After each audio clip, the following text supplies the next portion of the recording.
Hey, this is Pedro Morua, and today I'm going to show you in this very brief presentation some details about our recently funded project, BASILISK.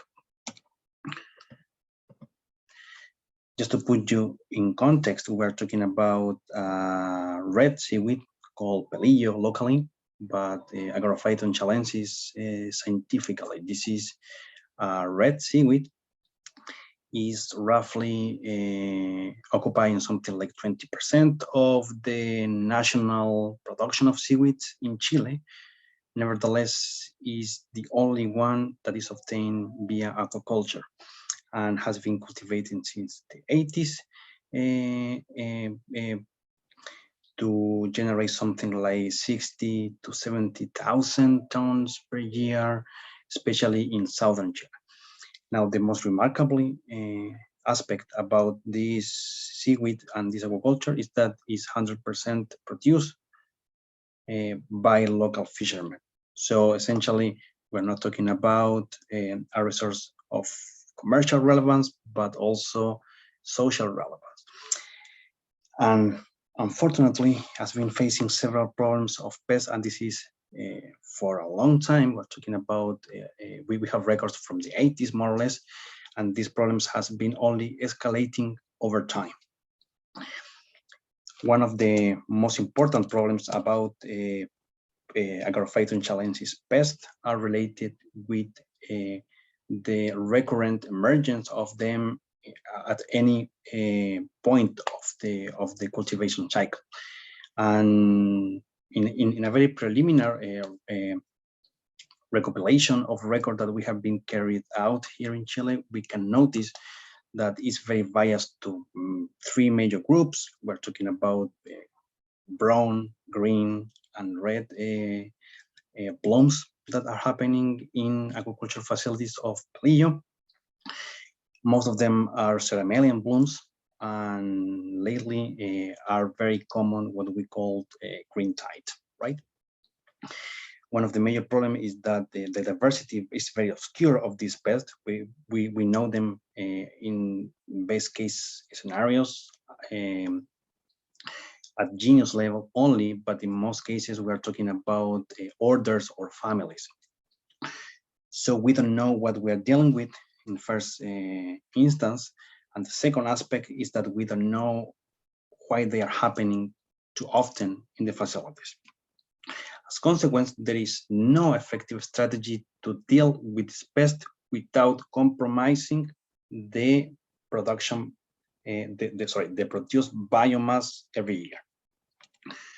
So what we plan to do in BASILISK is to start to build up some resources that may be relevant to understand the interaction between pest and host, and to understand or to try to classify better our current pest in Chile.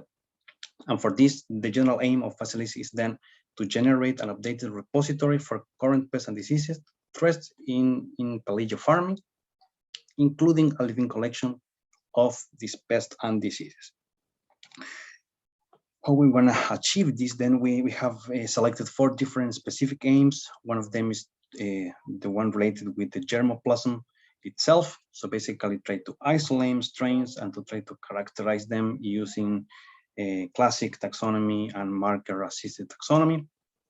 The second one is related with going a little bit beyond, because the first one is going to be obviously related with what we can see, but we also want to grasp a little bit of the biodiversity that we cannot see very easily, and for that we're going to use metamark coding in first instance, trying to also see if we can detect the pest a little bit earlier than what we can do now only by watching. Then the third aim is related with the epidemiology. Effectively, we want to know when these pests are emerging and under which conditions, especially environmentally speaking, right? We know that the conditions are changing, especially in a history that is happening under global warming scenario, right?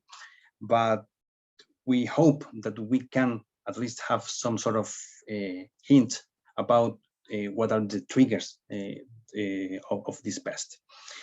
And the fourth objective is related with dissemination of results. We want to do this using two different approaches. One of them is with obviously a workshop where we can gather with the major producers here in Chile, trying to show what we finally obtain at the end of the project. And the second is also related with a policy brief generation. We believe that there is so many things to do, especially related with biosecurity measurement, with practices measurement. And this can also be done generating a policy brief that is a consensus document of all the actors. So what we're gonna do, we're gonna select different areas. We are aiming for two different areas, the areas that we think are the most relevant for Gracilaria, for Agarophyton production. And potentially we're gonna select two different cultivation systems that are the most commonly used in the country. And with this, then we're gonna try to cultivate our pelillo under these conditions. We are gonna track down what is going on easily using these hobo data loggers in the environment, as well as we're gonna collect biomass to track down the metabarcoding or the amplicon that we are gonna use for metabarcoding. At the same time, we're gonna try to isolate whatever is happening as an epiphyte or pest in the cultivation facilities. First of all, trying to track down how these are changing over time, but also trying to isolate them and cultivate them in our facilities. To finally go to the result dissemination I explained you before, both through a workshop organization locally in Puerto Montt, as well as the generation of a policy brief, the first policy brief, as far as I know, related with Agarophyton challenges, practices, and biosecurity risks. So, well, that's it. Thank you very much. These are the institutions that are participating in the project, and obviously want to acknowledge our funders that are going to help us through the whole development of the project. Thanks.